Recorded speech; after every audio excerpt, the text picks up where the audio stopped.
Hello and welcome back to my channel the accidental lawyer. आज हम करने जा रहे हैं बेल का टॉपिक। तो बेल डिफाइन कहाँ है? देखो, इससे पहले हमने क्या पढ़ा था? अरेस्ट पढ़ा था। ठीक है, जब पुलिस ऑफिसर ने अरेस्ट किया, इसके बाद किसका प्रोसीजर आता है? बेल का प्रोसीजर। ठीक है, तो पुलिस ऑफिसर ने अरेस्ट भी कैसे किया? Without warrant. ठीक है, इसके बाद हम पढ़ेंगे बेल का प्रोसीजर। तो बेल डिफाइन कहाँ पे है? तो सेक्शन 2 में डिफाइन है बेल। सेक्शन 2 के क्लोज बी में क्या बेल डिफाइन है, जो क्या कहता है कि रिलीज करना, किस चीज का रिलीज होना? एक्यूज्ड का या फिर सस्पेक्टेड पर्सन का। ठीक है, सर्टेन कंडीशन लगा के ऑन एग्जीक्यूशन ऑफ बेल और बेल बॉन्ड। ठीक है, इसमें क्या था कि रिलीज होना एक्यूज्ड पर्सन का या फिर सस्पेक्टेड पर्सन का जब वो बेल या बेल बॉन्ड भर दे। ठीक है, और इसमें जो है मैजिस्ट्रेट क्या है, कुछ एक रिस्ट्रिक्शंस भी लगा सकता है, यानी कि कंडीशंस भी लगा सकता है। तो अब देखो, ऑफेंस दो तरह के डिफाइन है, बेलेबल ऑफेंस या फिर नॉन बेलेबल ऑफेंस।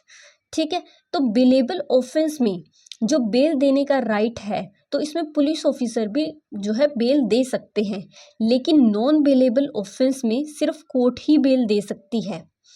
तो 478 प्रोविजन बात करता है बेलेबल ऑफेंस की, कि in what case bail to be taken.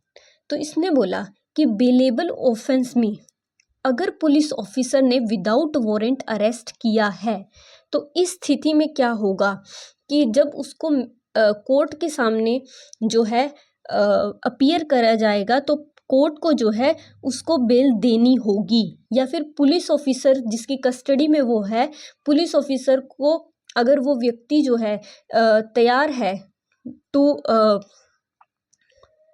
अगर वो व्यक्ति तैयार है फॉर बेल, तो उसको जो है बेल देनी होगी। तो जो कंडीशन लगाएंगे बेल में, बेल देते हुए जो कंडीशन लगाएंगे या पुलिस ऑफिसर या मैजिस्ट्रेट, अगर वो व्यक्ति फेल हो गया उन कंडीशन को फुलफिल करने में, तो कोर्ट जो है रिफ्यूज कर सकती है बेल ऑन सब्सिक्वेंट ओकेशन, और प्लस में श्योरिटी के ऊपर पेनल्टी भी लगा सकती है। इसके प्रोवाइडेड में देखो क्या कहा गया है कि अगर कोई व्यक्ति इंडिजेंट है या फिर अनेबल टू फर्निश श्योरिटी है, तो उसको जो है पर्सनल बॉन्ड पे छोड़ दिया जाएगा। ठीक है, और इसमें एक प्रिजप्शन भी है। प्रिजप्शन क्या है? देखो कि अगर कोई व्यक्ति ने विद इन वीक जो है बेल बॉन्ड नहीं भरा, तो उसको जो है प्रिज्यूम कर लिया जाएगा कि वो जो है इंडिजेंट है।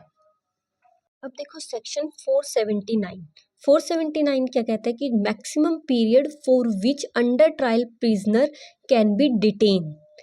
अब क्या बोलता है इसमें कि मान लो ड्यूरिंग इन्वेस्टिगेशन इंक्वायरी ट्रायल कोई व्यक्ति जो है वो डिटेंशन में है, यानी कि जेल में है, और उसकी जेल का जो समय हो चुका है ना, वो half of the maximum imprisonment हो चुका है, यानी कि उसको जेल में रहते हुए जो टाइम हो चुका है ना, वो half of the maximum imprisonment हो चुका है जो जिस ऑफेंस के लिए वो अंदर है।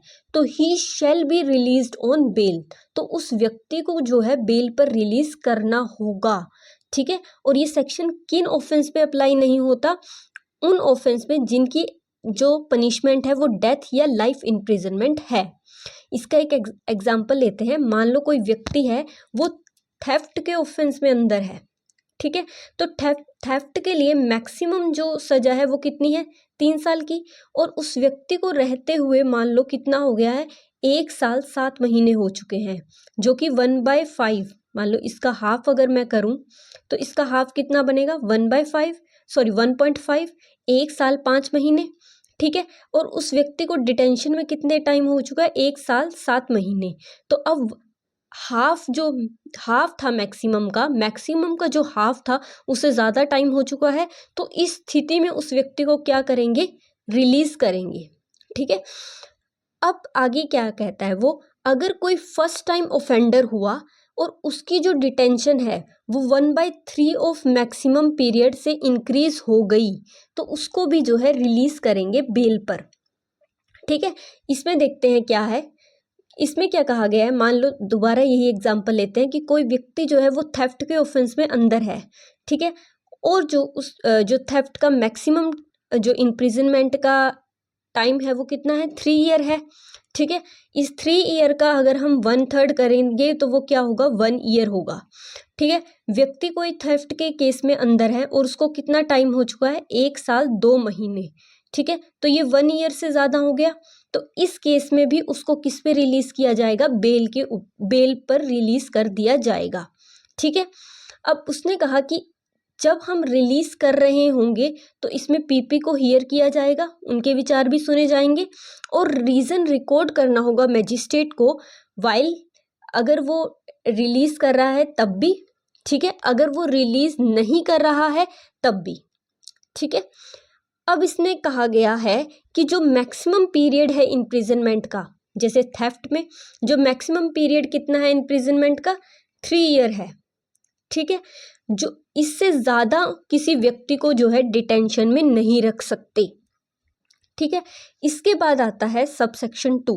सबसेक्शन 2 क्या कहता है कि कोई व्यक्ति अगर मल्टीपल केसेस में अंदर है, मान लो अगर किसी जो व्यक्ति डिटेन है उसके ऊपर मल्टीपल केसेस चल रहे हैं तो उस व्यक्ति को रिलीज़ नहीं किया जाएगा। इसके बाद सबसेक्शन 3 क्या बोलता है कि जो सुप्रिटेंडेंट है जेल का, वो क्या करेगा, वो देखेगा कि कितने ऐसे कैदी हैं जिनकी हाफ या फिर 1/3 जो है पीरियड कंप्लीट हो चुका है, तो वो उनसे रिलेटेड एप्लीकेशन लगाएगा कि उनको जो है रिलीज़ कर दिया जाए मैजिस्ट्रेट के पास, जो इस एरिया के मैजिस्ट्रेट होंगे ना उनके पास जो है एप्लीकेशन लगाएगा। अब देखो 478 में हमने बेल का प्रोविज़न पढ़ा था, किससे रिलेटेड, बेलेबल केस से, बेलेबल ऑफेंस से रिलेटेड। अब हम पढ़ने हैं 480 जिसमें हम नॉन बेलेबल के केस में देखेंगे कि बेल का क्या प्रोविज़न है। ठीक है, अब इसमें क्या है, इसमें जिस मजिस्ट्रेट की हम बात करेंगे वो हाई कोर्ट और कोर्ट ऑफ सेशन नहीं है। ठीक है, इसमें लिमिटेशन लगाई हुई है मजिस्ट्रेट के ऊपर कि अगर केस जो है जो एक्यूज्ड है उसके ऊपर जो केस है वो किससे रिलेटेड है, डेथ या लाइफ इम्प्रिजनमेंट से रिलेटेड है, या फिर कॉग्निजेबल ऑफेंस का केस है, प्लस में उसकी प्रीवियस कन्विक्शन हुई है जिसकी जो सज़ा थी वो है डेथ, लाइफ इम्प्रिजनमेंट या 7 साल से ऊपर की सज़ा में उसकी प्रीवियस कन्विक्शन है, या फिर 2 या 2 साल से ज़्यादा, 2 या 2 बार से ज़्यादा वो कॉग्निजेबल ऑफेंस में अंदर रहा है। ठीक है, अंदर रहा है ना, प्रीवियस कन्विक्शन है उसकी। ठीक है, पहले उसने जो है कमिट किए हैं ये केस। ठीक है, जिसमें सज़ा जो है 3 साल से ज़्यादा की है लेकिन 7 साल से कम की है। तो ये दो स्थिति में मैजिस्ट्रेट को जो है रिलीज़ नहीं करना होगा बेल पर। सिर्फ एक्सेप्ट किन को रिलीज़ करना है, वुमेन को, इन्फर्म व्यक्ति को, चाइल्ड को, या कोई सिक है तो उसको, सिर्फ इनको ही रिलीज़ करना है बेल पर। लेकिन अगर मैजिस्ट्रेट को लगता है कि कोई स्पेशल रीज़न है तो वो रिलीज़ कर सकता है। ठीक है, तो डेथ, लाइफ इम्प्रिजनमेंट और जिसमें 7 साल से ज़्यादा की सज़ा है, इन केसेस में जो है पीपी को हियर किया जाएगा। ठीक है, अब इसने क्या बोला कि इन्वेस्टिगेशन, इंक्वायरी और ट्रायल के स्टेज पे अगर लगता है कि कोई रीजनेबल ग्राउंड नहीं है कि एक्यूज्ड ने कोई नॉन बेलेबल ऑफेंस किया है, ठीक है, पर सफिशिएंट ग्राउंड है इंक्वायरी का, तो उसमें उसको जो है रिलीज़ कर दिया जाएगा बॉन्ड पर। ठीक है, बॉन्ड भरवा के उसको रिलीज़ कर दिया जाएगा। अब इसमें अगले वाला सबसेक्शन क्या कहता है कि अगर 7 साल से ज़्यादा की सज़ा है, ठीक है, सज़ा वाला ऑफेंस किया है 7 साल से ज़्यादा की, या स्टेट के अगेंस्ट कोई ऑफेंस किया है, या ऑफेंस किया है अगेंस्ट बॉडी, या ऑफेंस किया है अगेंस्ट प्रॉपर्टी, तो इन सारे ऑफेंसेस में मैजिस्ट्रेट जो है कंडीशन इम्पोज कर सकता है।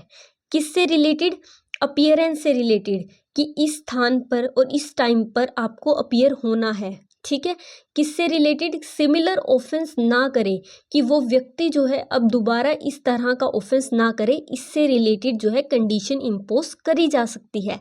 ठीक है, तीसरा क्या बोलते हैं कि विटनेस और एविडेंस से रिलेटेड वो जो है कंडीशन इम्पोज कर सकता है, कि जैसे कि वो विटनेसेस को इंड्यूस, थ्रेट या प्रोमिस ना करे, ठीक है, एविडेंस के साथ छेड़छाड़ ना करे, तो इनसे रिलेटेड जो है कंडीशन इम्पोज कर सकता है मैजिस्ट्रेट। ठीक है। तो जब भी मैजिस्ट्रेट नॉन बेलेबल ऑफेंस में रिलीज करेगा तो उसको रीजन रिकॉर्ड करने पड़ेंगे कि उसने बेल पर रिलीज क्यों किया है। ठीक है। तो इसमें क्या है, अगला सबसेक्शन क्या है कि नॉन बेलेबल ऑफेंस का ट्रायल जो है अगर वो विद इन 60 डेज कंप्लीट नहीं हुआ तो फिर व्यक्ति को बेल पर रिलीज करना होगा। ठीक है। ऐसे ही अगला सबसेक्शन क्या कहता है कि जो कंक्लूजन ऑफ ट्रायल है, ठीक है, कंक्लूजन हो गया ट्रायल का, इसके बाद क्या होता है, जजमेंट का पीरियड आता है। ठीक है, यहाँ कंक्लूजन हुआ, इसके बाद क्या आता है, जजमेंट का स्टेप है। ठीक है। तो इसके बीच में जो टाइम पीरियड है और लगता है कि एक्यूज तो गिल्टी है ही नहीं, ठीक है, तो उसको जो है रिलीज कर दिया जाएगा ऑन बेल। ठीक है। अच्छा, इसके प्रोवाइडेड में क्या कहा गया है कि आइडेंटिफिकेशन या फिर पुलिस कस्टडी जो है बियॉन्ड 15 डेज, ये दोनों जो है रीज़न नहीं है कि व्यक्ति को बेल ना दी जाए, कि ये कोई रीज़न नहीं है कि व्यक्ति की आइडेंटिफिकेशन करवानी है एक्यूज्ड पर्सन की, इसलिए उसको बेल नहीं देनी, ये कोई रीज़न नहीं है। ठीक है। अगर वो एंटाइटल है बेल के लिए तो उसको बेल मिलेगी। अब कुछ एक केस लो हैं, ठीक है, बेल से रिलेटेड। पहला केस लो है state of Rajasthan versus Balchand 1997। इस केस में क्या कहा गया, इस केस में क्या प्रिंसिपल एस्टेब्लिश हुआ कि bail is a rule and jail is a exception. ठीक है। सुप्रीम कोर्ट ने कहा कि पर्सनल लिबर्टी को ध्यान में रखना है। ठीक है। और बेल सिर्फ उसी स्थिति में देनी है जहां ये लगे कि एक्यूज्ड जो है एविडेंस के साथ छेड़छाड़ कर सकता है। इसके बाद केस है संजय चंद्रा वर्सेस सीबीआई 2012 का केस है। इस केस में बताया गया कि बेल का ऑब्जेक्ट क्या है। सुप्रीम कोर्ट ने कहा कि बेल का ऑब्जेक्ट है to ensure accused present at a trial. ठीक है, ताकि एक्यूज्ड जो है ट्रायल के समय प्रेजेंस रहे। ठीक है। और कोर्ट ने कहा the court noted that prolonged pre trial detention undermines the presumption of innocence. अब 482 किसकी बात करता है, एंटीसिपेटरी बेल की। Direction for grant of bail to person apprehending arrest. अगर किसी व्यक्ति को लगता है कि उसके ऊपर जो है नॉन बेलेबल ऑफेंस के आरोप लगने वाले हैं तो वो व्यक्ति जो है हाई कोर्ट और कोर्ट ऑफ सेशन में अप्लाई कर सकता है for direction to release on a bail. ठीक है। तो हाई कोर्ट या कोर्ट ऑफ सेशन जब ये डायरेक्शन दे रही होंगी तो वो ये कंडीशन भी लगा सकती हैं कि वो व्यक्ति को जो है अवेलेबल रहना होगा, जब उसको पुलिस बुलाए इंटेरोगेशन के लिए तब उसको आना होगा।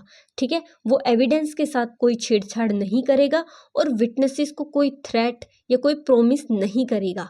ठीक है। और वो व्यक्ति जो है इंडिया छोड़ के नहीं जा सकता विदाउट प्रियोर परमिशन। ठीक है। अब देखो, अगर किसी व्यक्ति को एंटीसिपेटरी बेल मिल गई तो उस केस में क्या होगा कि उस व्यक्ति को अगर police officer without warrant arrest करेगा तो उसको जो है बेल पर रिलीज करना होगा। ठीक है।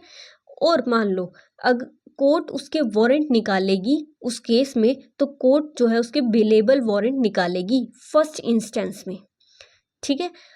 अगर मान लो केस जो है सेक्शन 65 या 70 से रिलेटेड है बीएनएसएस के, तो उन केसेस में एंटीसिपेटरी बेल वाला जो ये प्रोविज़न है ये अप्लाई नहीं होगा, मतलब एंटीसिपेटरी बेल नहीं मिलेगी। अब इससे रिलेटेड जो है दो फेमस, मतलब बहुत सारे केसेस हैं लेकिन हम यहाँ पे दो केस को डिस्कस करेंगे। पहला केस है Gurbaksh Singh Sibia versus state of Punjab 1980 का। ठीक है। इस केस में जो है सुप्रीम कोर्ट ने गाइडलाइन दी थी for granting anticipatory bail. Supreme court ने क्या कहा कि held that anticipatory bail can granted even after an FIR. ठीक है।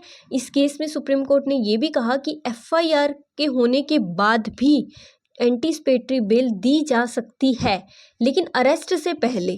ठीक है। And emphasize that power to grant anticipatory bail must be exercise with care and circumspection. ठीक है। और can not be claimed after the arrest, लेकिन arrest के बाद जो है एंटीसिपेटरी बेल नहीं दी जा सकती। इसके बाद जो टाइम लिमिट पर कि कब तक जो है एंटीसिपेटरी बेल चलेगी, लाइफ ऑफ एंटीसिपेटरी बेल जो है, इसके ऊपर जो केस है वो है Sushila Agarwal and other versus state of Delhi 2020 का। ठीक है, इसमें जनरल रूल क्या है कि anticipatory bail is not a strictly bound by any time limit, कि इसकी कोई टाइम लिमिट नहीं है।